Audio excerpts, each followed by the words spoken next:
Hi, my name is Oakley Weddle, and I'm the marketing manager at ProTech Services Group Incorporated, and you're listening to the ProTech Pod. For over 30 years, ProTech has offered various services ranging from cloud solutions, talent acquisition, security, and managed services. We offer a 24/7 bilingual support desk as a service for clients and have Office 365/security awareness training with advisors. We are headquartered in Memphis, Tennessee. Providing tailored solutions to our clients' unique problems, we apply innovation across all aspects of the company. To learn more about us and our services, visit www.psgi.net. Each month, I will be talking with ProTech's finest and picking their brain on the many topics that keep me up at night.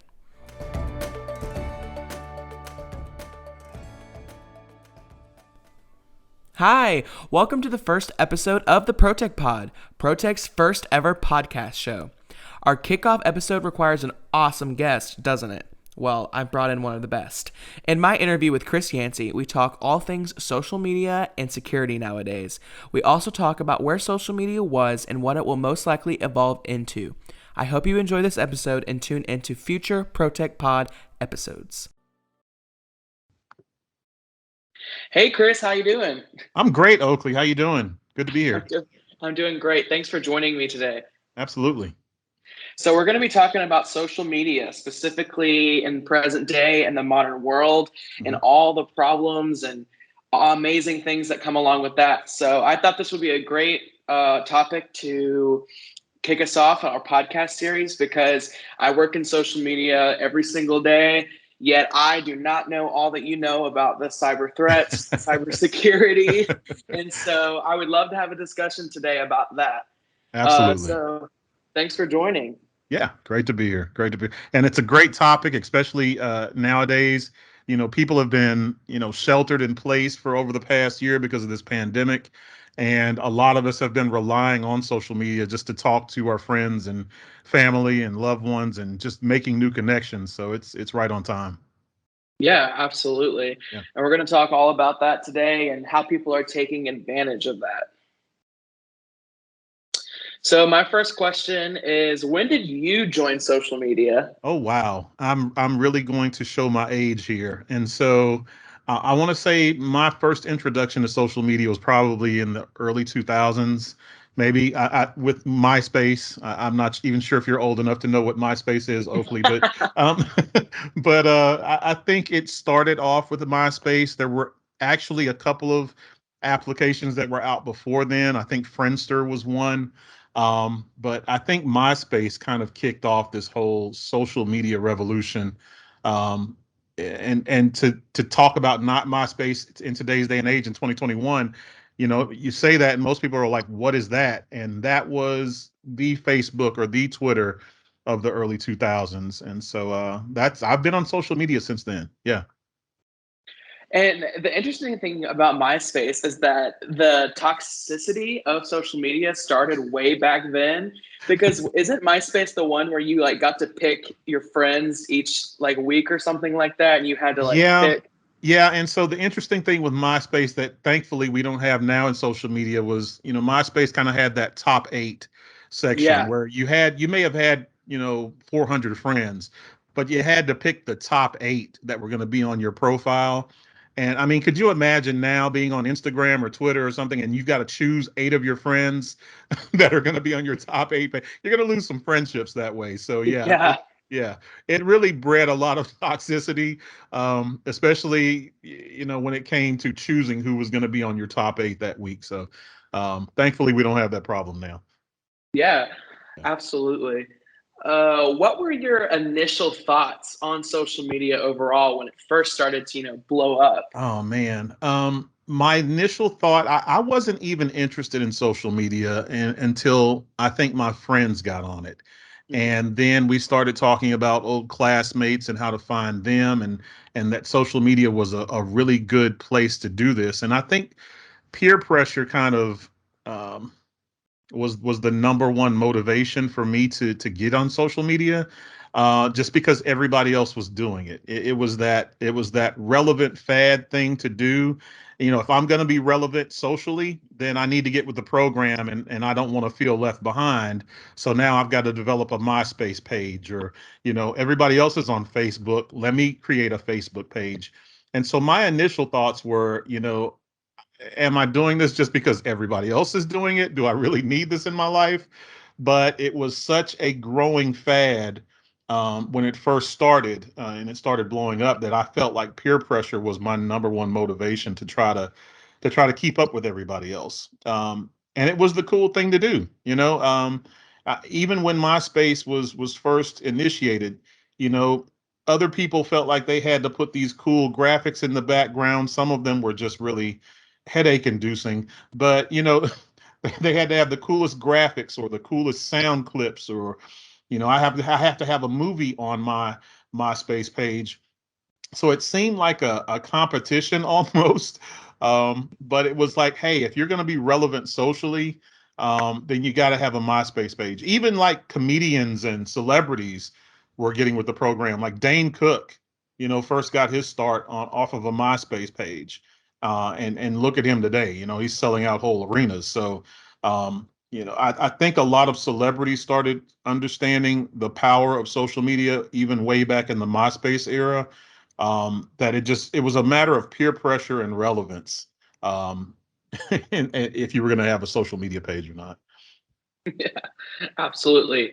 That perspective hasn't changed a little bit. Right. Funny how that works, huh? Yeah. So that was social media then. But Mhm. if you had to describe social media now in the present day in one word, what would that word be?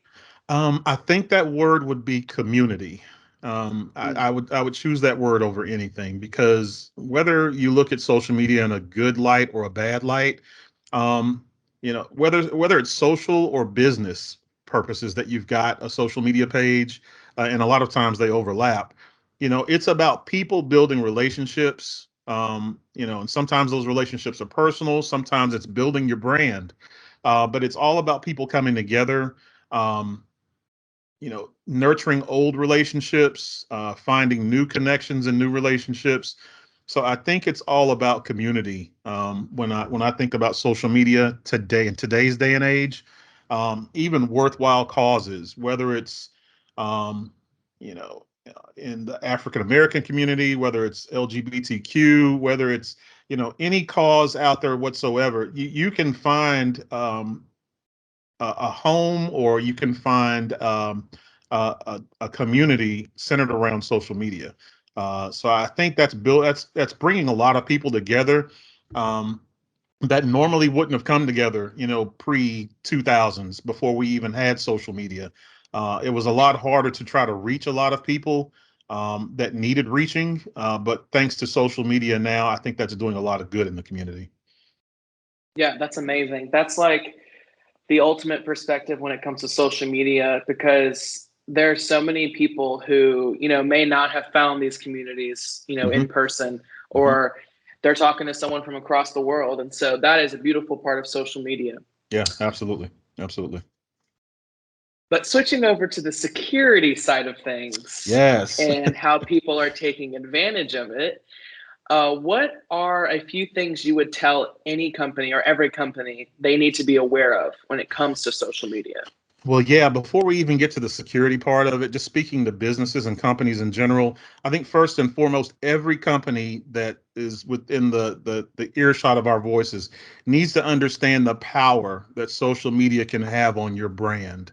I Hmm. don't care if you are a Fortune 500 company, or if you've got a food truck, and we know, personally about that, you and I, Oakley. It can do wonders for your brand, as far as delving into social media, whether it's an Instagram page, or just putting out on Twitter where your food truck is going to be located. Whether you're Buff City Soap and you're trying to throw out those flash sales, which I'm tired of getting in my inbox, but I love Buff City Soap, so I can't say too much about it. I mean, even Crumble Cookie is a great example. They just came to the Memphis area, the Mid South area, And I don't know if you ever seen a crumble cookie commercial, Oakley, but there's literally no text, there's no script, there's nobody talking, there's no people. It's just a video clip of cookies. It's just this seductive video with music playing in the background, and they're sharing their menu for the upcoming week, and they put that on their Instagram page, on Twitter, on Facebook, and it is the smartest marketing ploy that I've ever seen Yep. in my life because it costs them nothing. I mean, they Right. basically create these videos on a weekly basis. They put it on their Instagram, their Twitter, their Facebook page. They put it on Snapchat, and people follow this, and they look at it and they see it, and they're not running into these ads on, Channel 5 News, or I've never seen a crumble cookie commercial on television, but they're building their brand on social media, and they're doing it for little to nothing. So Yeah. I And want companies to understand the power that social media has, but definitely speaking to the security side of it. I mean, they need to understand that social media security risks for businesses and organizations really can't be taken lightly.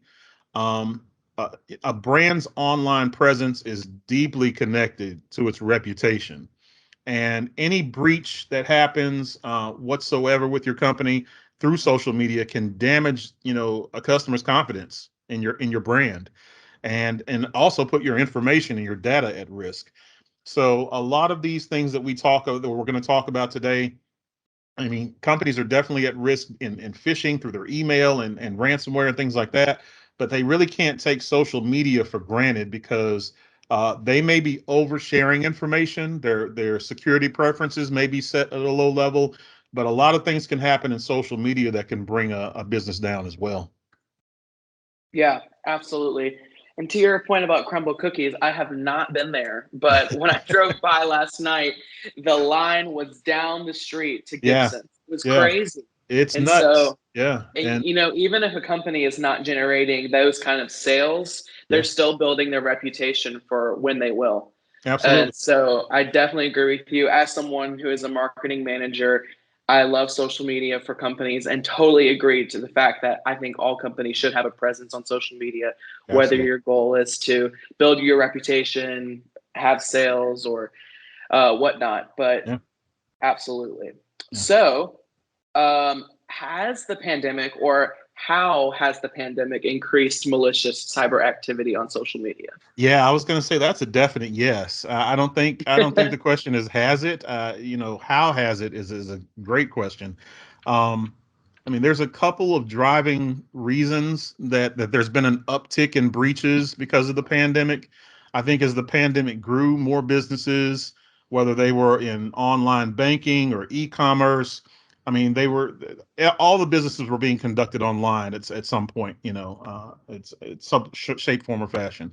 And so businesses had to make this abrupt shift, from most employees working in an office to most of them working at home. And so in that rush to continue with business as usual, I mean, a lot of people had to take shortcuts with security.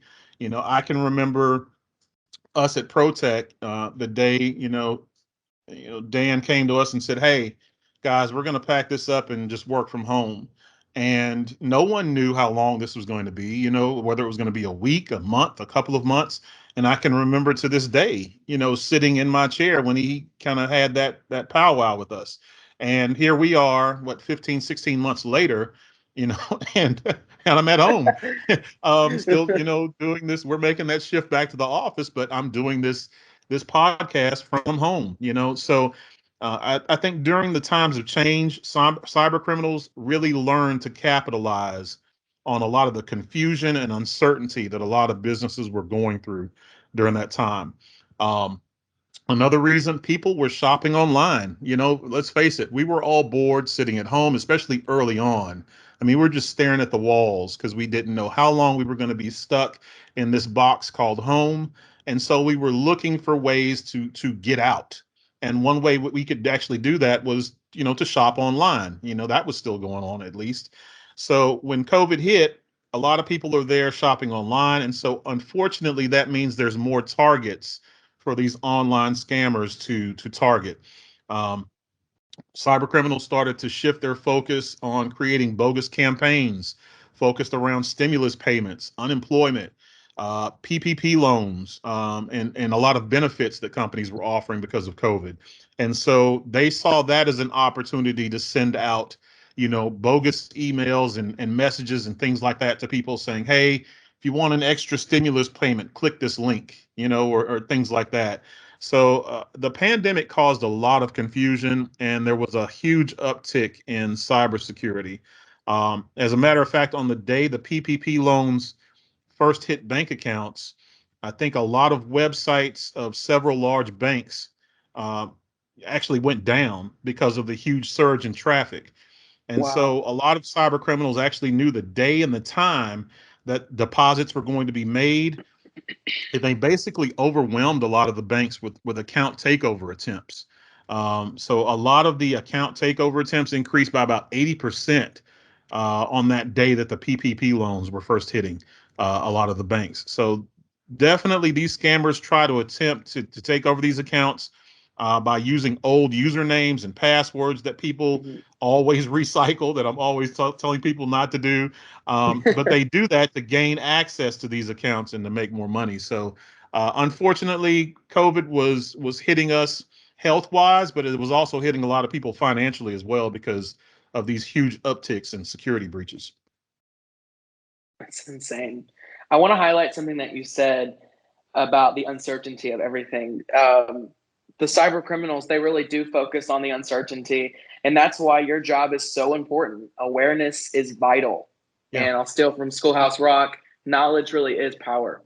And so through stuff like this, the podcast, and through your Tech Bite series and all your security trainings, you really are letting people know that this is something that's going on. This is very important for businesses and personal use, that you guys are aware that these cyber criminals are taking advantage of your ignorance. Absolutely. Yeah, they prey on it. And so, they always say they prey on the weak, and it's absolutely true with the uneducated as well. I think a lot of businesses and companies can't take for granted when, especially come, compliance time, and we're really sitting down with a lot of our employees, going over a lot of policy changes and things that are going on in our companies.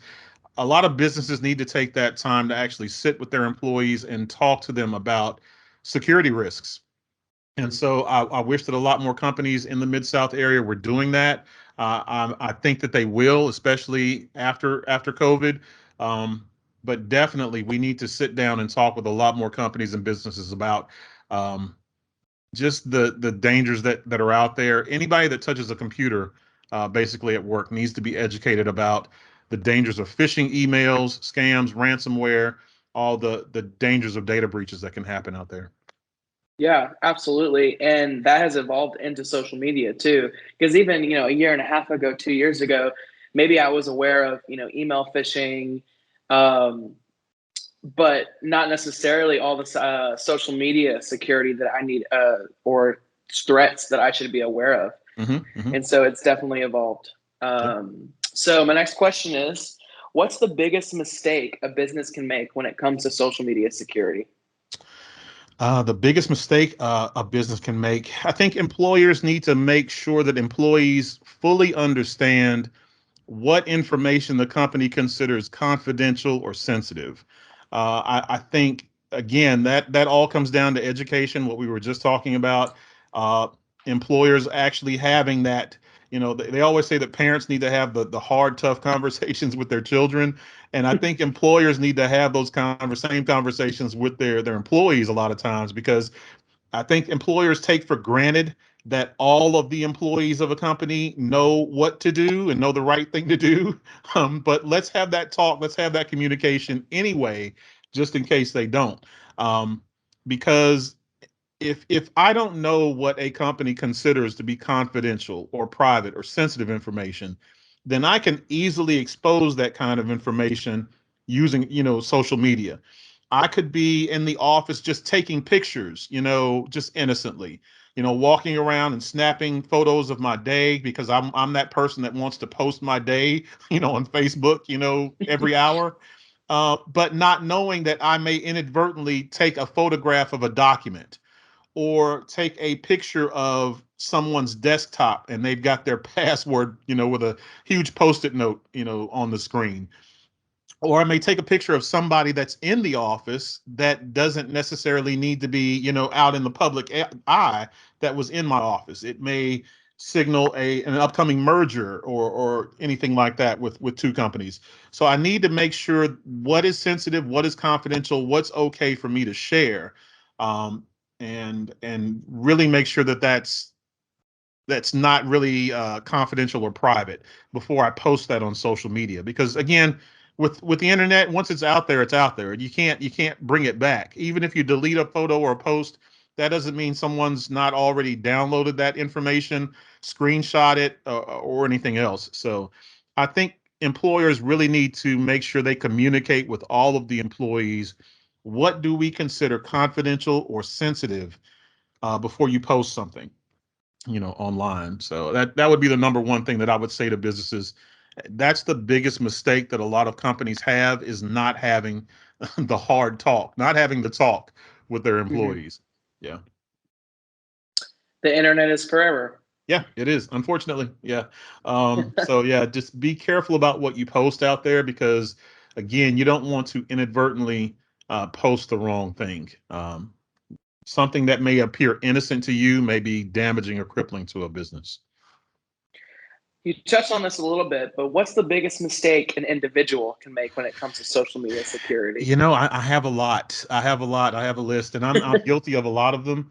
But I think the number one mistake I think an individual can make on social media, and don't cringe when you say this, Oakley. See, when you hear this, Oakley, because I've seen your social media, um, posting that you're out of town. I think anytime you post that you're out of town, whether you're attending something business related like a conference, or just on a family vacation, I think that's probably the number one biggest mistake that any individual can make on social media. And the reason is that robbers love to know when you're going to be away from home, and by that same token, hackers love to know when you're away from the office.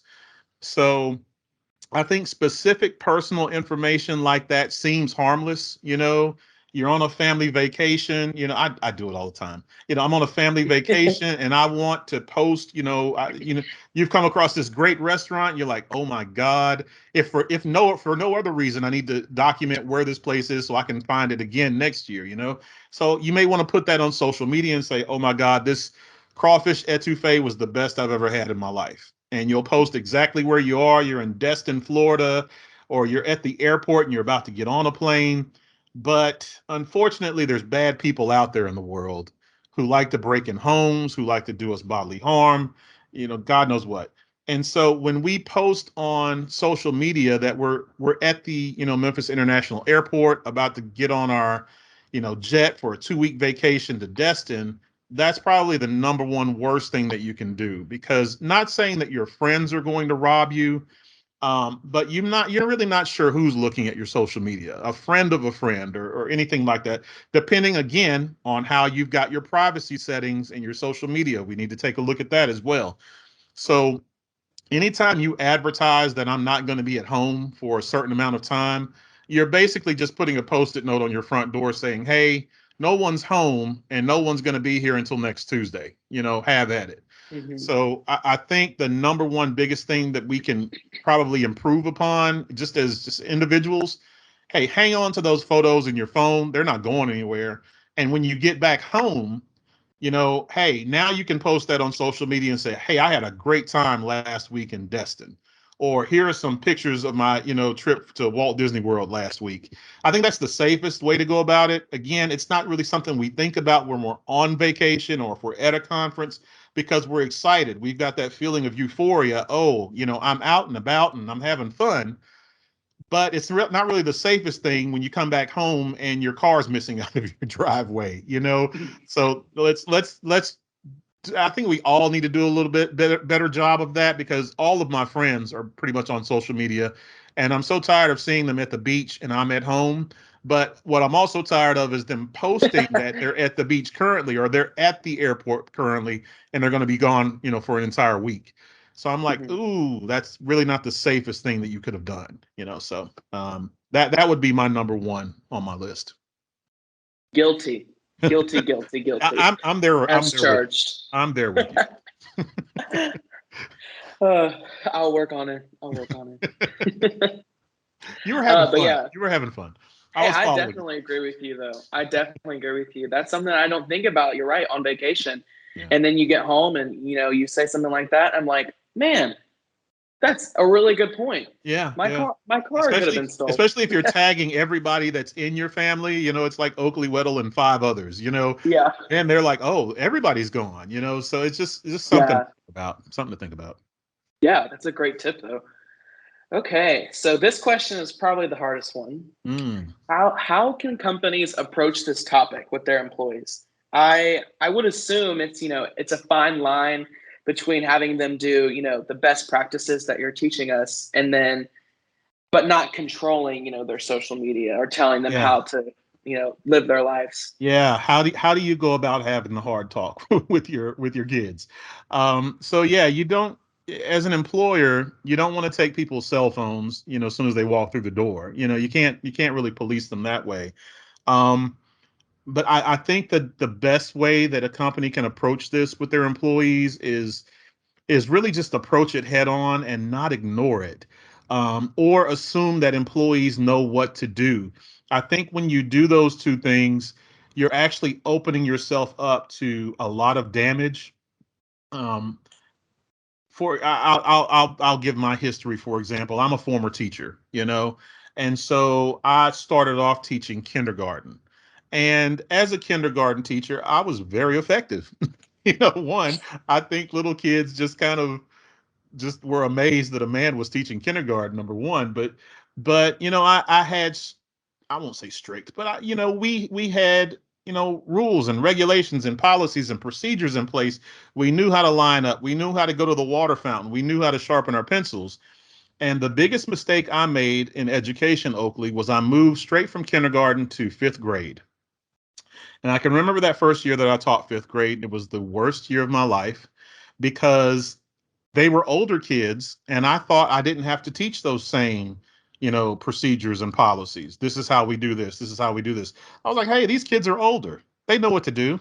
And those kids ran over me like nobody's business. It was ridiculous. And so I think we do the same things as employers. um, we assume that everybody in the room is a grown up and they know how to be socially responsible. They know how to use the internet. They've been using it. I shouldn't have to tell them what is safe to post and what's not safe to post. And I think that's the biggest mistake that a lot of companies can make, is by ignoring the fact that we need to have a talk about social media. And look, your social media is your social media, but when it comes to this company, this is how we're going to go about doing this. I think a company needs to create an informed social media policy for their companies. A strong social media policy clarifies really who can speak for your company on social media, and outlines a plan for dealing with conflict if ever there is conflict. So this kind of helps defend against, security risks, legal issues. It empowers your staff and it protects your brand. Like, you are our marketing manager, Oakley. I'm not going to go on Facebook and start, talking about ProTech this, ProTech that. That's not my place. That's not my job. And thankfully, we have someone like you in place where if something needs to get posted on social media, everybody knows that person to go to. Unfortunately, every company in the Mid South doesn't have that structure that we have. They don't have that one go-to person that is in response that's responsible for posting on social media about the company. So if there's too many cooks in the kitchen, when it comes to a company's Instagram account, or Facebook posts or Twitter posts and things like that, things can really get confusing, especially if there's a conflict with the company, or if the company's in the news.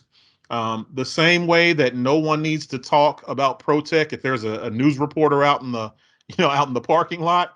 Hey, no comment.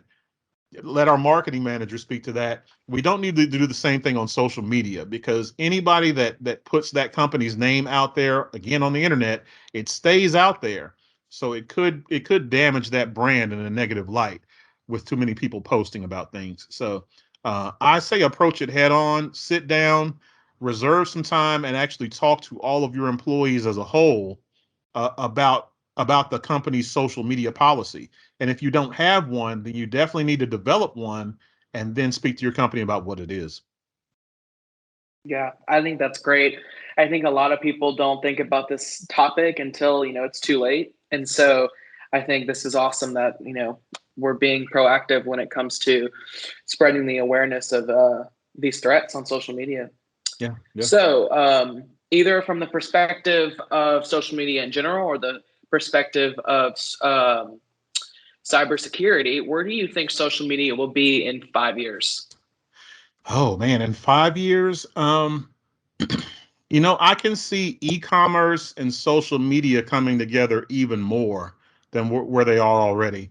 Um, I think the fewer steps a user has to take to complete a purchase, the higher that company's conversion rate's going to be. And so I think that's why we'll see the introduction of maybe uh, different types of checkout systems and payments going directly through a lot of social media platforms, um, which is another reason to start promoting your business on social media today.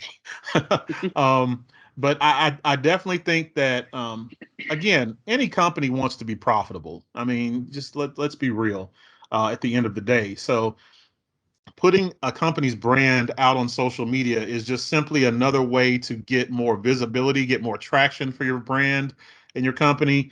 But when it comes to sales, I think the more visibility you get from your Instagram account or your TikTok account or your Snapchat account, I think the more visibility your company gets, if you're able to tie in e-commerce with that directly from that site, again, that saves a lot of time. I may be looking at the crumble cookie, commercial on my Snapchat and be like, man, I really want some cookies right now.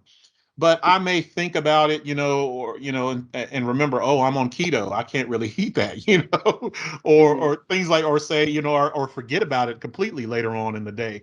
But if I'm able to purchase those cookies right there from any social media platform that commercial is on, and then have them delivered to me, an hour later, how much more profitable would that be for, Crumble or anybody else that's Mhm. promoting their business on social media? So I think in the next 5 years, we're really going to see a lot more visibility with e-commerce and purchases and things like that being done right there from a social media platform, as opposed to redirecting to websites or having to go directly to that site. So, Absolutely. So, where do you think social media will be in 10 years? um, in the next 10 years, I think the world of marketing is going to introduce a lot more practical applications of maybe virtual reality and augmented reality. So I think VR and AR are the future in as far as social media. We're starting to see, a lot of, virtual reality applications, especially like Snapchat filters. Let's take that for instance. I think Snapchat had a hit when they started introducing a lot of these virtual reality filters. You can put the glasses on or the party hats on, things like that, and take photos.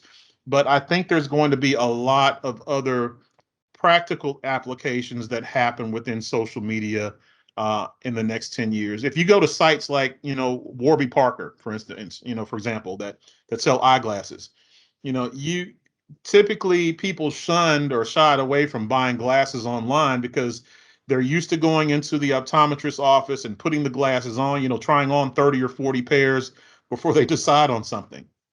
So now you've got Warby Parker that actually has the virtual reality application where you can actually try on these glasses, just by holding your phone up to your face. And so now you're able to purchase these glasses online comfortably because you know what they actually look like on you because you've tried on, 30 or 40 Mhm. pair as if you were standing in your optometrist's office. So I think over the next 10 years, the more advancements that are made with VR and AR, we'll start seeing that implemented in social media a lot more. So, I mean, imagine having a conversation with somebody and it looks like they're actually standing in front of you as opposed Mhm. to, FaceTiming or doing it through social media. So, um, I'm excited about where social media is going over the next 5 or 10 years. But I think over the next 10 years, the more advancements we see in technology, we'll see VR and AR really take off. Absolutely. I actually read an article the other day, and I think that you would find this interesting about a virtual influencer. So, we have influencers on primarily Instagram, and this company called Brood, they created a CGI person and made an Instagram account for them. And that influencer built a network of people over 2 years. And then the virtual influencer started selling stuff for companies. Oh, wow. And it's just crazy. And now they have all these different virtual influencers who are not real people. And after 2 years, they said, hey, these are virtual influencers. They're not real people. And Mhm. everyone was like, wow, but okay, we're going to keep following them. Yeah, absolutely. It doesn't affect me one Yeah. bit. I'm hooked now. So, I mean, Yeah. imagine the technology that's going to happen 5 or 10 years from now. I mean, that's just going to be a commonplace thing now for a lot of people. So, yeah, I'm excited about where that's headed. That's interesting though. Yeah. It's really interesting that companies, are now able to create a brand faced from, Hmm. the computer. It's scary and exciting, and it's a lot of feelings. Yeah, yeah. Um, but if you had to choose, what would you want social media to evolve into? Oh man, I like the way social media is heading with the community in the community aspect of it. Um, I think I want to see it evolve more into that community aspect where it reaches a lot of other people. I mean, you hit on something earlier when you were saying, someone may be miles and miles away, but really wants to get involved in activism for a certain cause. But they may not be able to do it. They may be in, a rural part of South Dakota, and no one around them feels the way that they feel, or there's no way to get involved, other than just making a donation. Mhm. But I think social media. I think we're in the age of activism right now, in that era, and so I'd really like to see social media be a little bit less about self, and more about community and more about um, pushing those worthwhile causes and pushing activism in a more positive light to the point where everybody can get involved. Um, I don't have to be in a major market. I don't have to be in a large city. I don't even have to be in a community where the other people that are around me feel the same way that I feel. I can become just as involved in that cause or in that role, or in that movement, uh, through my social media. So that's why I really wanted to see it evolve into. Um, I think privacy is another thing that I really want to speak about when talking about social media. I think privacy concerns have really plagued social media from the beginning, and they're only going to get a little bit more pronounced, a little bit more worse. And so I would love to see future social media companies offer enhanced network and profile privacy settings than they ever have before. Um, I think cyberbullying has always been a problem, even in the MySpace era. So, again, I think privacy, security concerns are always something that needs to be policed, and I think they really need to do a better job of that. So, that's really what I want to see from social media in the future. Yeah, absolutely. And I think whatever way you slice it, there's pros and cons to social media. But I think that as long as we're trying to work out the cons and we're constantly trying to fix things, then, you know. Yeah, yeah, definitely, definitely. So wrapping this up here, do you have any additional comments or best practices that we can utilize for social media security, or Oh, just I any can talk about this comments? stuff forever with you, Oakley. I do want to touch on a couple of things, especially Yeah, since we're please hearing do. this around, companies and businesses and how they utilize social media, especially from a security aspect. I want to let people know to never ever use your work email address for anything other than work. We live in an era now where there's a sign up for every single thing. It doesn't matter if you're trying to sign up for your Marriott rewards points, or you're trying to order a pizza online from Papa John's. I mean, everything has a username and a password, and they always want you to sign up and utilize your email address. So please make sure everybody out there never use your work email address for anything other than work. In fact, you need to use a dedicated email account just for social media. I wouldn't even go as far as to use my personal email for social media. Uh, for instance, you could create one or more Gmail accounts. They don't cost you anything for your different social media sites, and use a different hard to guess security question for each site. Because again, a lot of these scammers will go on your site, and if it's wide open, they can easily tell, your mother's maiden name or the street that you grew up on. They do this much digging in your social media past in order to build a profile on you and to get information about who you are and the people around you.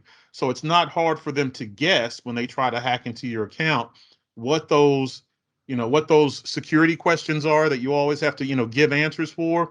They can pretty much get those answers off of your social media account. It's like putting together a puzzle for them. Mhm. So I would make sure that you're using a dedicated email account for your social media, and really come up with a good friend of mine that I talked to that's involved with security says he uses fake answers to the security questions. He just knows those answers right off the beaten path, but he gives a fake answer to those security questions that he memorizes, because again, it's not difficult for somebody to go digging in your past to Yeah. get those answers.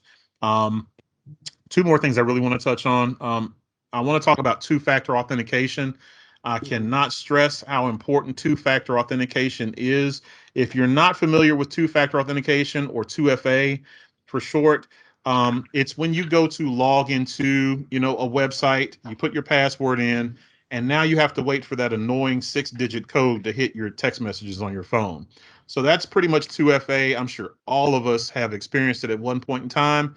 It is a pain in the rear, I understand, but it is for your own good, because here's the thing, it's essentially an extra layer of security for your social media account. And every social media account out there, whether it's Facebook, Instagram, Twitter, Snapchat, they all have 2FA. You may not have it enabled, but you can easily go to your settings and enable it. So it's an account security feature that's going to require anybody that's attempting to gain access to your account to provide additional authenticity before they're allowed access to your profile. So basically, they may have your password, they may have hacked cracked the code and obtained your password some sort of way. But if they don't have your phone, then they won't have access to that social media account. So it actually does two things for you. Not only does it keep unwanted people out of your account, but it also alerts you, that your password has been compromised. If you get that 6-digit code, on your phone, but you're not trying to log in at that point in time. So Mhm. basically, all you have to do then is just make sure you go into the account, change your password, and you won't have that problem. So it does a couple of things for you. So I highly encourage everybody out there, enable your two-factor, your 2FA on your social media accounts. Yes, you do have to wait for that 6-digit code to hit your text messages, but at least it's gonna alert you to say, hey, my account's been compromised. Let me go ahead and change that password. In, And in the yeah. last year, I have noticed that I have been doing it so much more within the Hmm. last year and a half during the pandemic, because more companies have enabled it. So Yeah, that's yeah. A definitely lot of something to be companies are said. requiring it now. And if not for anything else, I know this is getting off of social media, but for if you don't enable 2FA for anything else, please do it for your online banking. That is probably, I don't want anybody messing with my money. You can probably mess with my Facebook account before you mess with my bank account. So definitely enable 2FA. Most of the major banks that do offer online banking should have a 2FA setting. So you definitely want to enable that.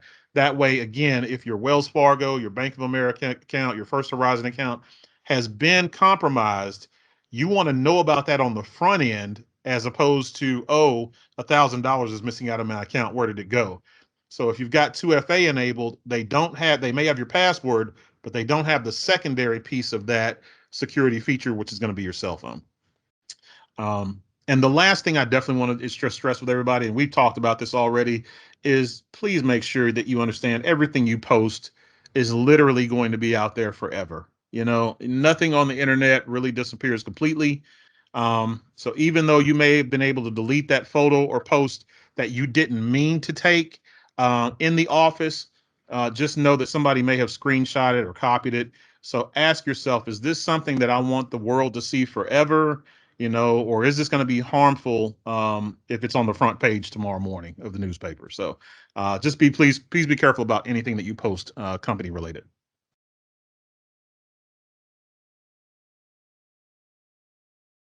Perfect. Thank you so much, Chris. I really appreciate this. I have learned so much in the last, 45 minutes about social media. And, I have loved talking to you. And yeah, so I'm never going to post about my trips again. And I'm just You can do it. Just do it on the back end. Just do it when you get back home. Yeah, right. Absolutely. Absolutely. Well, thank you so much for talking to me today. My And pleasure. if you don't have anything else to say, I just want to say to everyone out there, follow us on social media. Absolutely. Thanks a lot, Oakley. Thank you so much. All right. Well, light a candle and get some balloons because that was ProTech's first episode. We hope you enjoyed and that you listen to future ProTech pods. Follow us on social media to keep track of our journeys and when we release our next episode. Always remember, keep your head in the cloud and stay aware. Happy Cybersecurity Awareness Month and have a great day.